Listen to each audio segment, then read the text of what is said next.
Terima kasih tim Praise and Worship yang sudah melayani luar biasa. Seberapa banyak yang diberkati dengan Praise and Worship pagi hari ini. Kita kasih tepuk tangan buat teman-teman yang sudah melayani secara luar biasa. Ya, saya sangat diberkati dengan pelayanan pujian penyembahan pagi hari ini. Saudaraku, sebelum tadi saya masuk ke ruangan ini, saya sempat tanya sama Pak Dhani, kapan ya terakhir saya melayani di sini? Pak Dhani coba mengingat-ingat, apa hampir 2 bulan ya? Dan memang sebenarnya jujur ngomong sama saudara, selama Agustus dan September itu adalah 2 bulan yang super sibuk buat saya. Sibuk dengan berbagai macam rangkaian ulang tahun gereja kita. Sibuk ke Nigeria, sibuk ke Amerika. Oleh anugerah Tuhan, anak saya yang pertama namanya Jessica, kemarin September kita antar untuk berangkat sekolah di Amerika. Dan rasanya saudaraku 27 tahun yang lalu saya diantar oleh Pak Obaja untuk sekolah di Amerika. Waktu mendarat kita dijemput oleh seorang pendeta, seorang teman hamba Tuhan. Ya, setelah 27 tahun kemarin saya juga berangkat ke Amerika, gantian nganterin anak saya yang luar biasa, yang menjemput masih pendeta yang sama lagi. Ya, jadi relationship-nya long term ya, jangka panjang gitu. Dan kita bersyukur sekali buat Jessica, anugerah Tuhan, favor Tuhan begitu luar biasa. Tuhan yang pakai banyak malaikat, orang-orang baik diutus oleh Tuhan untuk menolong Jessica, untuk mempermudah Jessica. Dia bisa masuk sekolah yang bagus, kemudian dia disediakan tempat tinggalnya, dia dianterin dan dipastikan segala sesuatunya.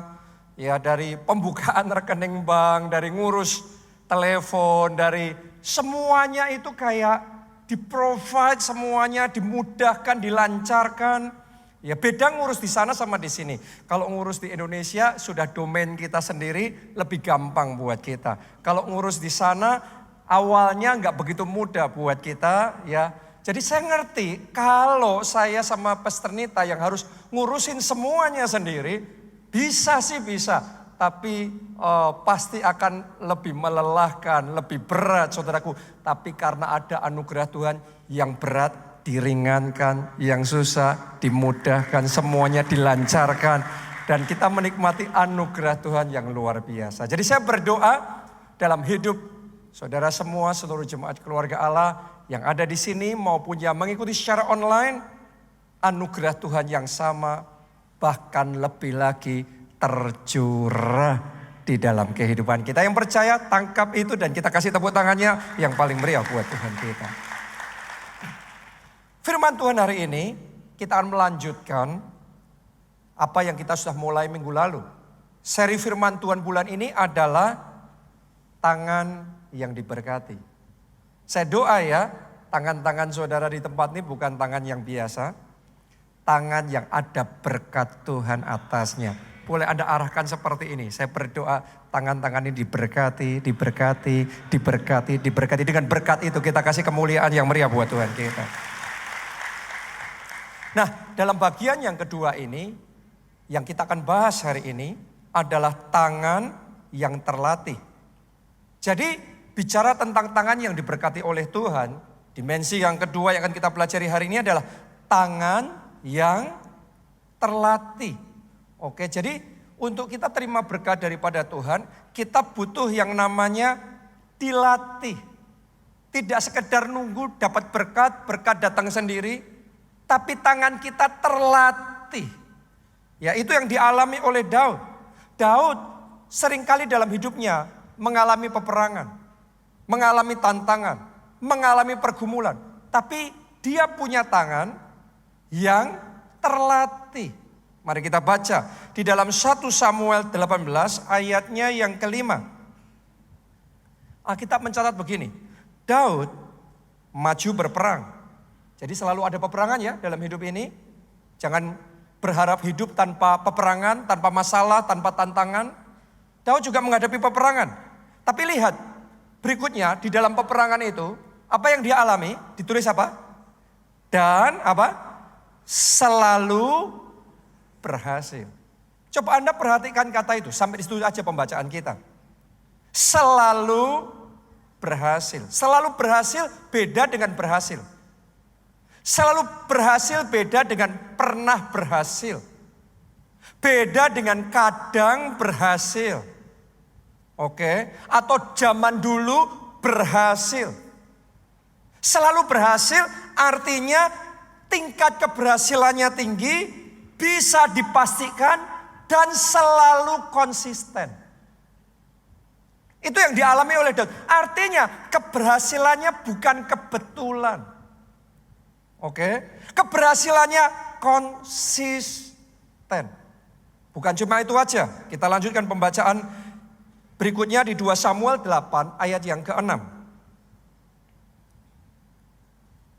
Kemudian Daud menempatkan pasukan-pasukan pendudukan di daerah orang Aram dari Damsyik. Orang Aram itu takluk kepada Daud dan harus mempersembahkan upeti. Tuhan memberi kemenangan kepada Daud. Kalimat berikutnya kita baca bersama-sama. 2, 3. Kemanapun ia pergi berperang. Jadi di medan perang manapun, sama musuh siapapun, sama orang Filistin, sama orang Aram, sama orang Edom, gak peduli siapapun yang Daud hadapi di gunung kah, di lembah kah, di tanah rata kah. Dicatat di sini, Tuhan memberi kemenangan kepada Daud kemanapun ia pergi berperang. Oh, saya berdoa anugerah yang sama yang dialami oleh Daud ini, Tuhan juga berikan kepada tangan saudara. Tangan saudara bukan pernah berhasil, kadang berhasil. Tapi mulai hari ini saya berdoa ada anugerah yang dari Tuhan yang membuat tangan saudara berhasil. Selalu berhasil. Di masa resesi berhasil. Di masa ekonomi baik berhasil. Oke, mengerjakan satu pekerjaan, satu usaha ini berhasil. Usaha yang itu berhasil. Doa saya bahkan berhasilnya bukan cuma di pekerjaan, tapi di dalam pernikahan, di dalam keluarga, di dalam kesehatan, di dalam kehidupan iman dan kerohanian kita, di dalam pelayanan kita, di setiap aspek hidup kita selalu berhasil. Katakan amin 3 kali. Amin, amin, amin. Tepuk tangannya. Pulau yang paling meriah buat Tuhan kita. Artinya gini, kita bisa mencapai tahap itu. Orang pernah berhasil aja sudah hebat. Orang kadang berhasil, kadang kalah aja sudah mendingan daripada kalah terus kan. Dan orang banyak berhasilnya tapi juga kadang-kadang kalah, itu pun sudah orang sukses. Tapi ternyata ada orang-orang itu bisa climbing the ladder, naik tangganya, sampai di level tertentu di mana dia selalu berhasil. Gak pernah kalah. Gak bisa kalah. Selalu berhasil. Jadi kita juga bisa naik sampai di tahap tertentu selalu berhasil. Dan kita gak lahir dengan itu. Diawali dari bawah. Diawali dari kalah terus kemudian berhasil. Terus kalah lagi, berhasil lagi. Satu demi satu area kita taklukkan sampai di semua area selalu berhasil. Ini yang dialami oleh Daud. Dia gak selamanya langsung kayak gitu. Dia gak lahir langsung selalu berhasil. Tapi dia naik level sampai di satu titik selalu berhasil. Saya ajak semua jemaat keluarga Allah ambil keputusan, ambil komitmen. Tuhan urapi aku. Aku juga mau dalam hidupku selalu berhasil. Bisa. Ngomong dulu itu bisa. Oke, pertanyaannya gimana? Kenapa, apa rahasianya Daud bisa selalu berhasil? Saya percaya Daud selalu berhasil. Karena Daud dilatih oleh Tuhan. Pelatihan yang dari Tuhan membentuk kita. Pelatihan dari Tuhan menguatkan kita. Pelatihan dari Tuhan mempertajam kita. Pelatihan dari Tuhan membuat yang tadinya tidak bisa jadi bisa. Sehingga satu demi satu, tantangan demi tantangan, kita kalahkan. Kita menang lagi, kita menang lagi. Sehingga selalu berhasil. Mari kita baca 2 Samuel 22 ayat 33 sampai 35. Allah, dialah yang menjadi tempat pengungsianku yang kuat dan membuat jalanku rata. Yang membuat kakiku. Perhatikan, Daud ngomong apa? Allah membuat apa? Kakiku. Seperti kaki rusa yang membuat aku berdiri di bukit. Gak gampang loh saudaraku. Nanti kita bahas ya. Tapi Anda perhatikan dulu ayat 35. Yang mengajar tanganku apa? Berperang. Jadi diajari. Berperang itu gak untung-untungan. Gak Tuhan sertai aku, sertai aku. Kalau pas disertai Tuhan menang. Kalau gak disertai Tuhan ya mau gimana kalah. No. Daud ngomong Tuhan mengajar tanganku berperang. Jadi Tuhan menyertai dia dengan ngajarin dia tangannya bisa apa? Berperang. Sehingga lenganku dapat melengkungkan busur tembaga. Sekarang kita lompat ya. Masih berhubungan dengan apa yang kita baca tadi tapi di beda kitab. Mazmur 144 ayat yang pertama. Dari Daud, terpujilah Tuhan gunung batuku yang mengajar tanganku untuk bertempur.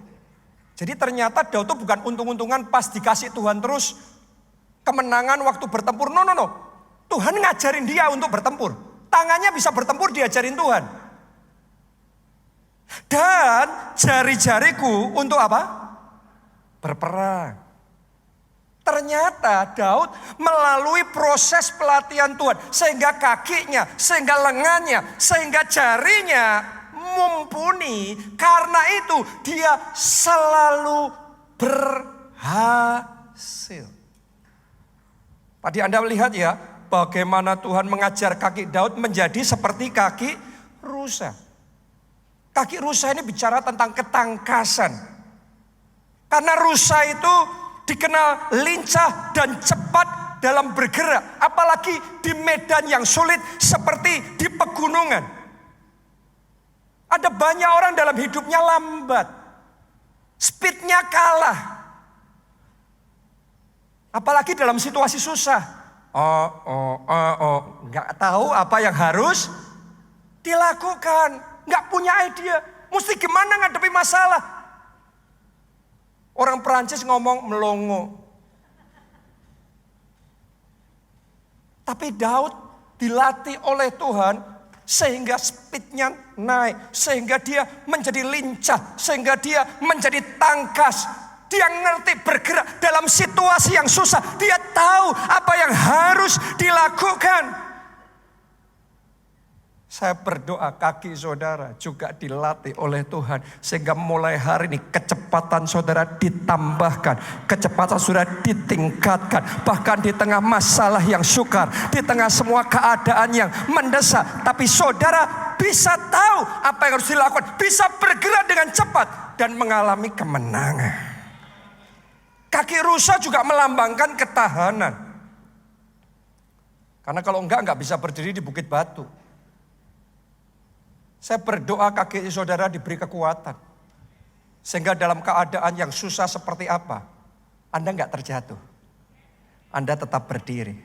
1000 rebah di kirimu, selaksa rebah di kananmu. Tetapi Tuhan mengokohkan kaki saudara. Anda punya ketahanan yang kuat. Sehingga Anda tetap berdiri. Tepuk tangannya yang paling meriah buat Tuhan kita. Terus yang kedua tadi setelah kaki. Yang dilatih apanya Daud? Tangannya, lengannya dilatih untuk apa tadi? Berperang, untuk melengkungkan busur tembaga. nggak gampang melengkungkan busur tembaga. Saya yakin latihannya nggak langsung itu, dimulai busur kayu dulu. Tapi Daud terus, karena dia dilatih oleh Tuhan, dia naik level, dia naik level, dia naik level. Sampai di satu titik, sekarang dia bisa melengkungkan busur tembaga. Dimulai dari perkara kecil, setia dengan perkara kecil, maka Tuhan percayakan dalam perkara yang lebih besar. Banyak orang maunya langsung urusan besar. Pertanyaannya, dengan apa yang ada di tanganmu sekarang, sudahkah engkau setia? Sudahkah engkau melakukan yang terbaik? Sudahkah engkau menjadi skillful? Menjadi mahir dalam yang engkau kerjakan? Saya pernah diceritain oleh papa saya bagaimana engkong saya memulai ketika pertama kali datang di Indonesia. Gak punya modal, gak punya uang. Memulai dengan beli 1 piece kain, 2 piece kain dari toko, terus dia pergi ke rumah-rumah, dia tawar-tawarin. Terjual 1, terjual 2, balik lagi, beli lagi, terjual lagi, balik lagi.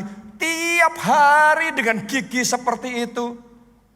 Sampai dari yang tadinya modal aja sama sekali nggak punya dan cuma itu yang dia lakukan. Sampai akhirnya bisa membangun satu pabrik, satu perusahaan tekstil yang pada zaman itu salah satu yang terbesar di kota Solo. Nggak semuanya langsung besar. Semuanya dimulai dari yang kecil, tapi dilakukan dengan kegigihan, dilakukan dengan kesungguhan hati. Seperti Daud, dari yang awalnya busur kayu, jadi busur tembaga. Saya berdoa apa yang dipercayakan saudara di tangan saudara nggak asal dilakukan, nggak sembarang dilakukan. Mulai hari ini lakukan dengan kegigihan, lakukan yang terbaik, lakukan sepenuh hati. Dan Tuhan upgrade, Tuhan bawa saudara naik level. Katakan amin, kita kasih tepuk tangannya pula yang paling meriah buat Tuhan kita. Gereja kita juga sama, gereja kita dimulai dari 7 orang di rumah, tapi dari 7 orang terus ditambahkan sampai hari ini. Jadi nggak langsung tiba-tiba hari ini, tapi dimulai dari 7 orang. Jadi semua yang besar dimulai dari yang kecil, yang sederhana. Karena itu orang yang meremehkan yang kecil nggak bisa besar. Kalau yang kecil yang Tuhan kasih di tangan saudara, Anda selalu ngomong, kok segini aja, kok cuma gini, Tuhan kok gak kasih lebih. Loh, dari yang kecil tuh benihnya Tuhan kasih supaya benih kecil jadi pohon besar. Oh, saya berdoa mata roh kita diberkati, diurapi Tuhan. Sehingga bisa melihat apa yang kecil di tangan kita. Di dalamnya Tuhan sudah kasih potensi yang besar. Sehingga yang kecil bisa jadi besar. Tepuk tangannya yang meriah buat Tuhan kita. Amin. Jadi Tuhan melatih Daud, kakinya dilatih, lengannya dilatih. Tapi juga tadi apa? Jari-jarinya juga dilatih. Kadang orang berpikir yang penting melatih otot, lengan yang besar. Tapi lupa melatih jari-jari yang kecil. Tahukah saudara, orang sampai di level excellent itu bukan cuma ngurusin urusan yang pokok, yang gede aja. Tapi yang kecil-kecil pun menentukan seberapa level excellent-nya. Anda datang ibadah di tempat ini, bukan cuma yang penting bisa ibadah, ada doa, ada pujian penyembahan, khotbah, selesai pulang. Tapi semua little details, semua hal-hal yang kecil, itu yang menentukan seberapa level excellence-nya. Ada berapa banyak orang yang gagal bukan karena gak bisa berhasil, bukan karena gak punya kemampuan menyelesaikan pekerjaan, tetapi gagal karena urusan kecil. Urusan tata keramanya gak diatur, gak lakukan dengan baik, sopan santunnya. Kadang-kadang berapa banyak orang meremehkan urusan cuma gitu aja. Nah itu. Orang yang sukses sampai di level tertentu tahu yang cuma begitu saja, yang orang lain gak mau, yang orang lain gak peduli. Tapi itu kalau kita lakukan, itu yang membedakan kita sama semua yang lain.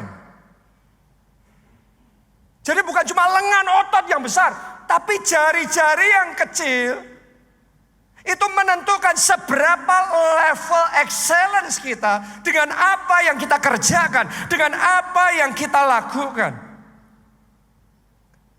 Mulai hari ini saya berdoa, spirit of excellence dari kita semua ditingkatkan.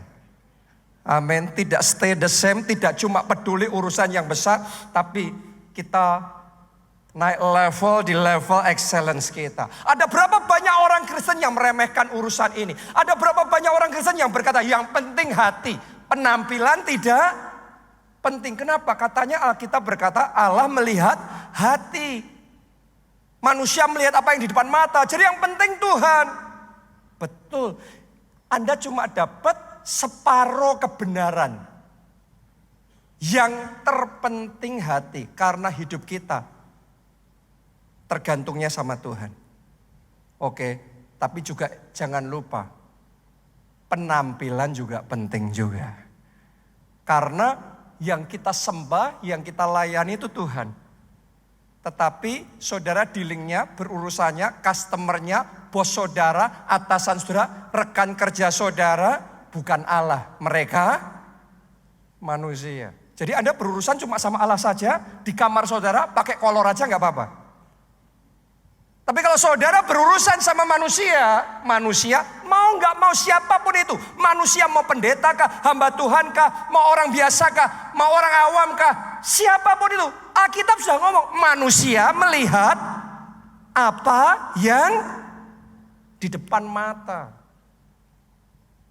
Itu manusia, Alkitab yang sudah ngomong itu. Karena itu kemampuan kita. Kita nggak bisa melihat apa yang di dalam hati orang. Kita nggak bisa melihat apa yang dipikirkan di benak orang. Itu Allah yang menyelidiki isi hati kita. Allah yang tahu apa yang ada di dalam benak kita. Tapi selama masih manusia, ngelihatnya apa yang di depan mata. Itu sebabnya kita harus ngerti. Ada hal-hal kecil bukan yang terpenting.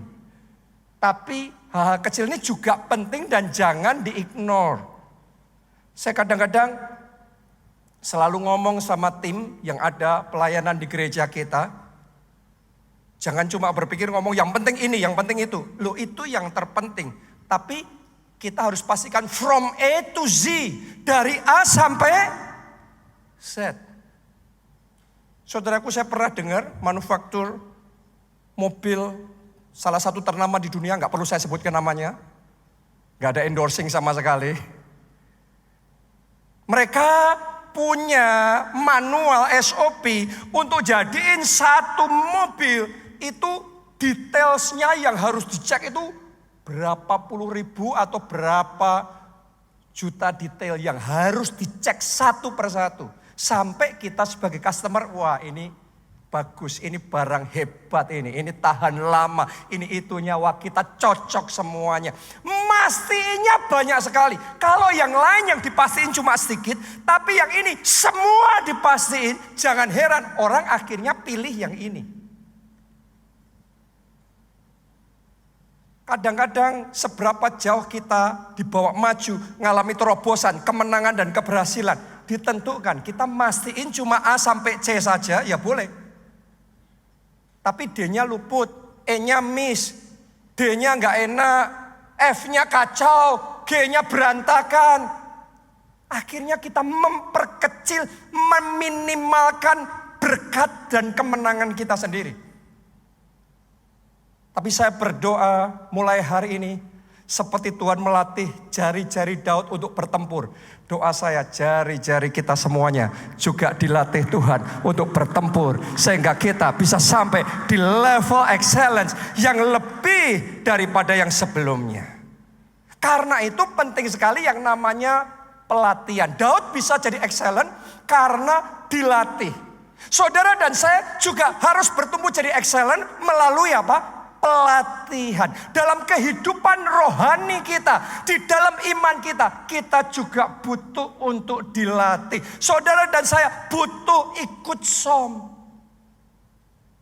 Itu pendalaman Alkitab, di mana basic kekristenan kita ditanamkan lebih dalam. Bagus kita semua ikut ibadah minggu seperti ini. Tetapi beda ketika kita diperlengkapi dengan SOM. Basic kekristenannya ditanamkan dengan benar. Fondasinya lebih rapat. Fondasinya punya kekuatan yang lebih kokoh. Yang membedakan ketika tantangan terjadi. Kalau keadaan semuanya lancar-lancar, kayaknya nggak ada bedanya antara yang fondasi kuat sama yang fondasi biasa. Tapi ketika goncangan besar terjadi, yang fondasinya biasa roboh, yang fondasinya kokoh, dia tetap berdiri. Saya mau dorong saudara, ayo di dalam kehidupan rohani, di dalam membangun iman kita. Kita ngomong sama Tuhan, latih aku ya Tuhan, ajari aku ya Tuhan. Saudara buka hati diri saudara, jadi seorang murid yang baik sehingga kita bisa belajar. Saya dorong saudara untuk bisa ikut SOM. Sehingga kita bisa lebih maju dalam kehidupan rohani kita.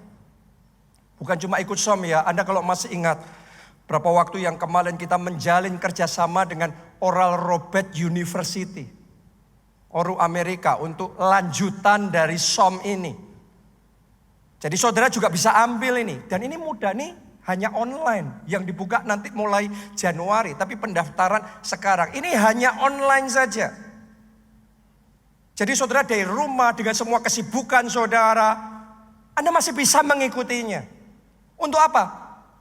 Hal-hal yang tadinya kita ignore, kita abaikan. Melalui semua proses pelatihan ini kita bertumbuh. Dan saya percaya orang-orang yang tangannya terlatih seperti Daud, kemenangannya beda sama yang lain. Yang lain pernah berhasil, yang lain kadang berhasil, yang lain banyak berhasilnya. Tapi Daud selalu berhasil. Kemanapun dia pergi berperang selalu menang. Kiranya itu jadi porsi saudara, jadi bagian saudara mulai hari selalu berhasil. Katakan amin. Kita kasih tepuk tangan yang paling meriah buat Tuhan kita. Dua ciri tangan yang terlatih. Nomor 1, tangan yang terlatih untuk mahir memakai senjata. Jadi kita harus terlatih ya, untuk mahir memakai senjata. Hari ini saya bicara tentang skill, saya bicara tentang kemahiran. Ada bagiannya saya bicara tentang hati, ada bagiannya saya bicara tentang kebenaran, perkenanan Tuhan. Tapi hari ini saya mau bicara tentang tangan yang terlatih untuk mahir memakai senjata. Kita baca 1 Tawarik 12 ayat 1 sampai 2. Inilah orang-orang yang datang kepada Daud di Ziklag selama ia harus menyingkir karena Saul bin Kis. Mereka pun termasuk pahlawan-pahlawan yang membantu dia dalam peperangan. Ayat 2, mereka bersenjatakan panah. Coba Anda lihat itu. Skill apa saja yang di list di situ. Dan sanggup melontarkan batu. Dan menembakkan anak-anak panah dari busur dengan apa? Tangan kanan atau tangan kiri. Gak semua orang bisa loh. Ada sebagian orang cuma bisanya tangan kanan. Begitu tangan kiri belok-belok semuanya. Ini mau kanan, ini mau kiri, posisinya kayak gimana. Ini mereka mahir nih. Mereka itu dari saudara-saudara sesuku Saul, dari orang Benjamin. Jadi mereka ini mahir menggunakan senjata sehingga mereka punya keuntungan untuk memenangkan peperangan. Tahukah saudara bahwa di dalam kehidupan kita, untuk kita bisa menang di dalam pergumulan dan tantangan yang kita hadapi dalam hidup kita, Tuhan tidak melepas kita begitu saja, tetapi Tuhan sudah memperlengkapi kita dengan senjata untuk menang. Jadi kita tuh gak tangan kosong. Masing-masing dari kita sudah diberi senjata untuk menang. Apa saja senjata itu? Dimulai dari hubungan, relationship. Hubungan dari orang-orang yang terdekat sama saudara, dari keluarga saudara, dari pasangan saudara, orang tua, dari anak, dari teman-teman yang ada yang lain. Tahukah saudara, hubungan itu Tuhan bisa pakai untuk membawa kemenangan di dalam kehidupan saudara. Karena urusan menang dan kalah memang pada akhirnya balik sama kita sendiri. Tetapi cara Tuhan memberi kemenangan seringkali Tuhan pakai orang-orang yang ada di sekeliling kita. Minggu lalu Anda masih ingat nggak kita belajar bahwa Tuhan bisa memberi kemenangan kepada kita. Yang pertama dengan tangannya sendiri. Masih ingat ya? Yang kedua melalui tangan orang lain. Orang lain bisa orang dekat kita, teman kita. Tapi Tuhan juga bisa pakai orang yang kita belum kenal sekarang ini. Bahkan musuh kita pun bisa dipakai oleh Tuhan untuk memberi kemenangan kepada kita. Itu yang dialami orang Israel waktu keluar dari Mesir. Orang Mesir yang ratusan tahun merampasi mereka, menindas menganiaya mereka. Tapi dipaksa oleh Tuhan untuk melepaskan berkat dan membekali bangsa Israel waktu keluar dari Mesir. Saya mau ngomong sama saudara, saya sampai hari ini saya ada, Tuhan bawa saya terus naik dari satu level ke level berikutnya. Tuhan pakai orang-orang. Dan kadang-kadang tidak semua orang yang dipakai Tuhan itu suka sama saya. Tapi ada orang-orang yang gak suka sama saya pun dipakai oleh Tuhan untuk membuka pintu dan memberi kemenangan. Karena itu belajar mengapresiasi hubungan yang ada. Belajar untuk kita itu membangun hubungan yang baik. Ayo perhatikan hubungan-hubungan yang di sekeliling saudara, hubungan keluarga, hubungan pertemanan, hubungan bisnis. Hubungan apapun itu belajar untuk merawat hubungan dengan baik. Jangan dengan ini bertengkar, sama itu bermasalah, sama itu perang. Saya berdoa mulai hari ini hubungan-hubungan yang ada di sekeliling saudara akan berkembang dengan baik, akan bertumbuh dengan luar biasa. Dan Tuhan pakai untuk mendatangkan berkat-berkat yang dahsyat di dalam hidup saudara. Amin. Jadi Tuhan ngasih modal sama kita. Kita lahir nggak sendiri, kita lahir dalam keluarga. Tuhan juga ngasih bekal sama kita. Fisik, kesehatan, tangan, kaki, tubuh yang baik.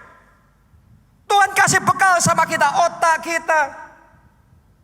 Tahukah saudara bahwa otak kita ini, otak kita aja, saudara nggak punya modal, nggak punya uang, nggak punya koneksi dan lain sebagainya.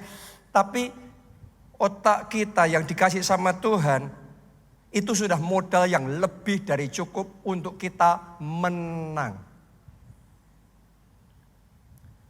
Tapi syaratnya otak itu harus diisi. Otak itu harus dikobarkan. Otak itu harus ditambah dengan knowledge, diinjeksi dengan pengetahuan. Karena pengetahuan gak berhenti, akan terus nambah pengetahuan. Dengan nambahnya pengetahuan, tambah akan juga kesempatan. Dengan nambah kesempatan, Anda ngerti, Anda bisa melatih skill-skill yang baru. Dengan skill-skill yang baru, Anda bisa menang di dalam peperangan.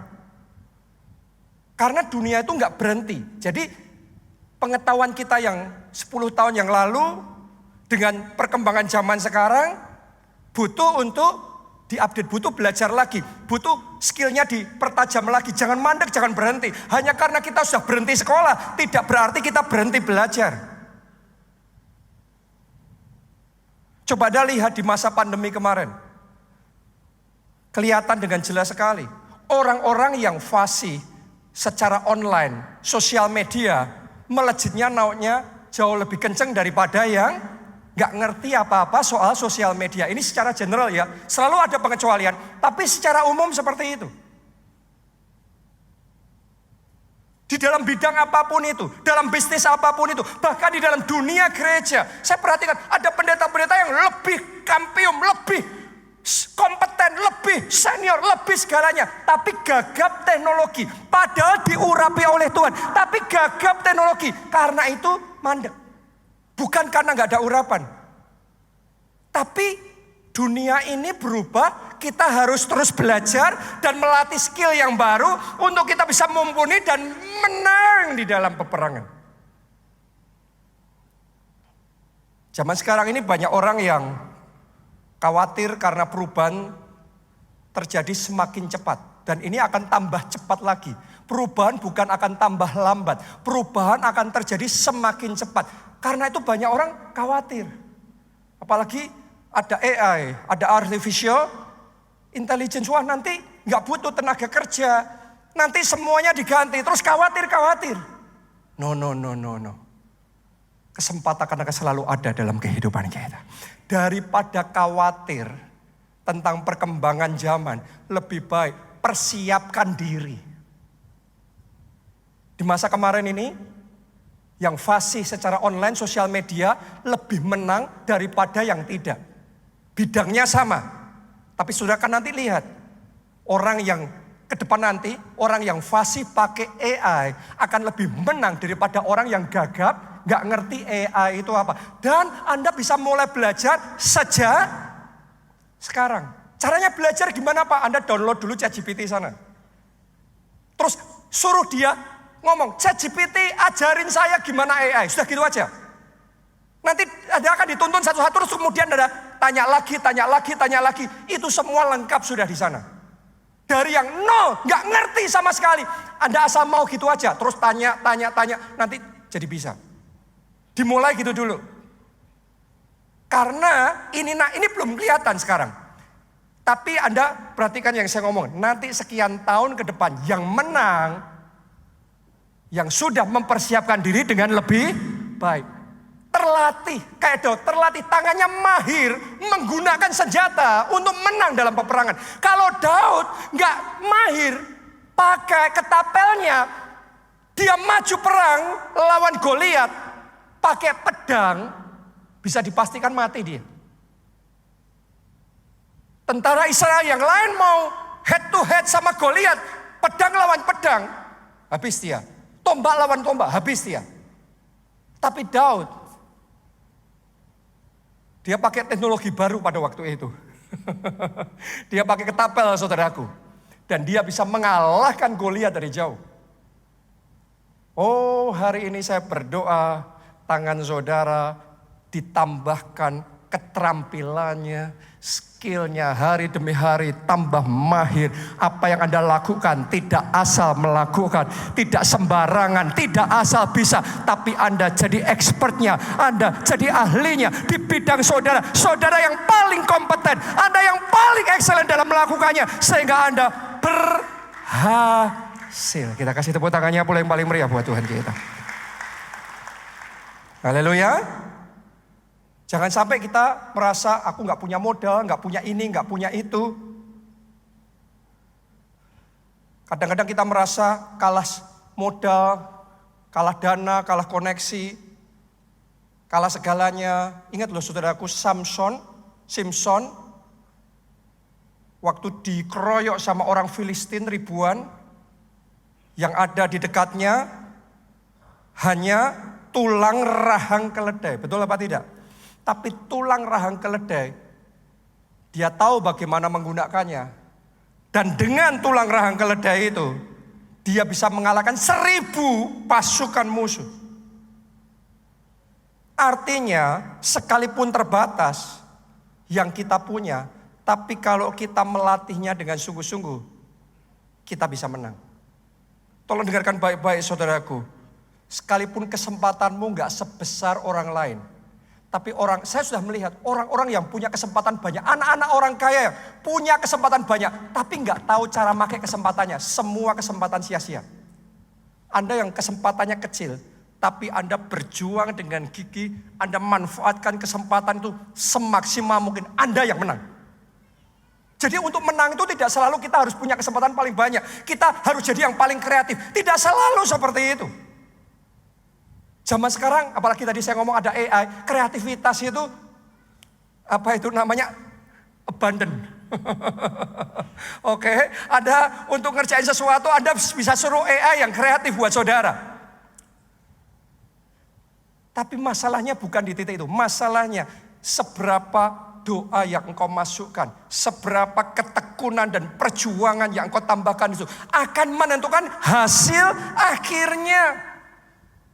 Orang lain punya modal finansial yang besar, tapi nggak tahu mesti gimana. Emangnya semua orang punya modal tahu apa yang harus dilakukan?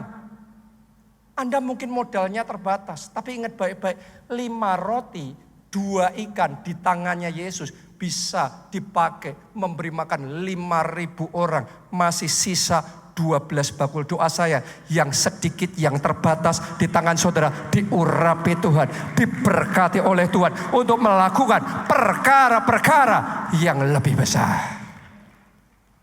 Amin. Jadi saya dorong saudara, ya ini penting sekali untuk kita bertumbuh di dalam kehidupan kita. Dan salah satu pelatihan di dalam kehidupan rohani kita tuh di dalam kelompok sel. Karena itu saya mau dorong saudara yang belum ikut kelompok sel, ayo ikut kelompok sel. Anda yang sudah ikut kelompok sel, bertumbuh ya, jadi ketua kelompok sel.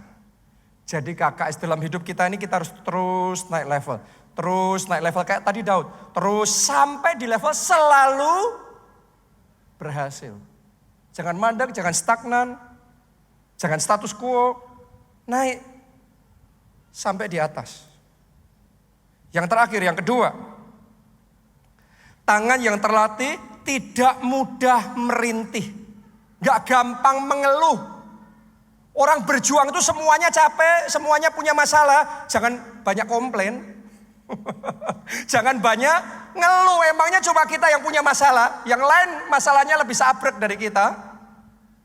Emangnya cuma kita yang punya persoalan, semua orang punya persoalan. Emangnya cuma kita yang kena tipu, orang lain juga banyak yang kena tipu lebih parah dari kita. Jangan komplain. Orang yang belum terlatih banyak komplainnya. Sedikit masalahnya tapi lebih banyak komplainnya. Tapi orang yang sudah terlatih, mau masalahnya kayak apa, kita hadapin bersama Tuhan. Bisa. Mari kita baca 1 Tawarik 12 ayatnya yang ke-14. Dan ayat yang ke-15, ini ayat yang terakhir ya. Pemain musik boleh maju ke depan. Mereka itulah dari Bani Gad, kepala-kepala pasukan. Perhatikan, satu orang yang paling kecil sanggup melawan 100 orang. Dan yang paling besar sanggup melawan 1.000 orang. Satu yang terkecil disamakan setara dengan 100. Yang terbesar disetarakan dengan 1.000. Kadang-kadang ada sebagian orang dikasih tugas, dikasih tanggung jawab, dikasih tugas, dikasih tanggung jawab. Kita sudah langsung, kok kebanyakan? Saudara, saya percaya akan ada jemaat-jemaat keluarga Allah yang kemampuannya, ngurusinya sama, bidangnya sama, tapi satu saudara equal, setara dengan 100 orang lain kerja. Satu saudara sama dengan tanggung jawab 1.000 orang. Tapi ini harus terlatih, kalau nggak terlatih ya percuma, nggak bisa. Ini orang-orang yang terlatih. Jadi disuruh nekel urusan 100, urusan 1.000. Orang lain cuma komplain, tapi dia bisa. We can handle it. Kita bisa.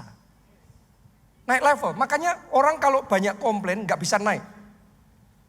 Tapi banyak maju, banyak bertumbuh, banyak memperbesar kapasitas. Tuhan yang akan promosikan kita. Ayat yang ke-15. Lihat ini saudaraku, ini poin penting ya. Mereka itulah yang menyeberangi sungai Yordan di bulan pertama, sekalipun sungai itu meluap sepanjang tepinya, dan merekalah yang menghalau seluruh penduduk lembah ke sebelah timur dan ke sebelah barat. Jadi waktu itu Bani Gad menyeberangi sungai yang sedang meluap airnya. Anda bacakan di koran, kalau sungai sedang meluap itu adalah momen paling berbahaya. Itu bisa mati orang kalau turun di momen yang salah. Tapi ternyata mereka diberikan kekuatan oleh Tuhan. Mau keadaan sesusah apapun, kita bisa. Coba saudara perhatikan baik-baik sebelum kita akan masuk di dalam penyembahan. Ini poin final dari khotbah ini. Kita baca di Alkitab, di zamannya Musa, waktu mereka harus menyeberangi lautan besar itu. Yang Tuhan kerjakan, mujizat terjadi, laut terbelah jadi 2. Dan mereka menyeberangi. Waktu zamannya Yosua, mereka harus menyeberangi sungai. Ketika mereka mencelupkan kaki mereka, mujizat terjadi. Air sungainya sebak, saudaraku. Sehingga ini yang tadinya mengalir ke sini, jadi kayak dipindahin ke sana, yang sana kering. Mereka nyebrang. Pada zamannya Tuhan Yesus, Yesus ngajak Petrus berjalan di atas air. Kalau kita baca kisah-kisah yang itu saja, Bani Gad baca kisah-kisah itu saja, mungkin waktu mereka ngelihat di depan mereka sungainya meluap dengan air yang kencang, mungkin pengharapan mereka terima mujizat, sungainya sebab, sungainya terbelah jadi 2, atau mereka berjalan di atas air. Tapi ternyata bukan itu yang terjadi. Ternyata di zamannya Bani Gad ini, mereka harus menyeberang sungai itu. Tapi yang luar biasa, tidak dibiarkan terhanyut, tidak dibiarkan binasa. Tuhan beri kekuatan kepada mereka untuk mereka mengalahkan semua aliran sungai yang kuat itu. Saya mau ngomong sama saudara, kadang-kadang dalam hidup kita berpikir mujizat itu hanya kalau kita berjalan di atas air. Mujizat itu kalau tiba-tiba masalahnya hilang, gak ada di mana.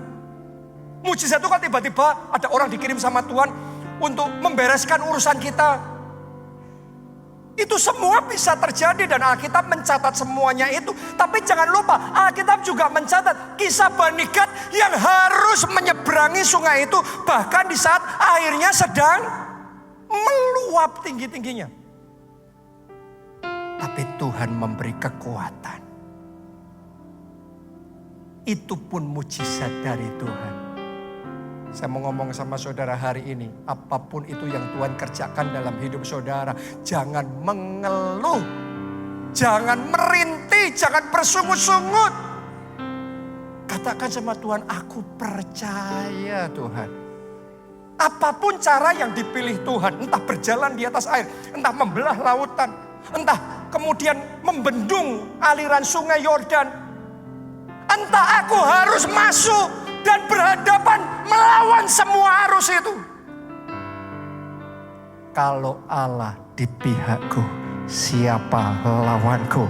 Kalau Allah bersamaku, akan lakukan perkara yang besar dan ajaib bersama dengan Tuhan. Anda percaya itu?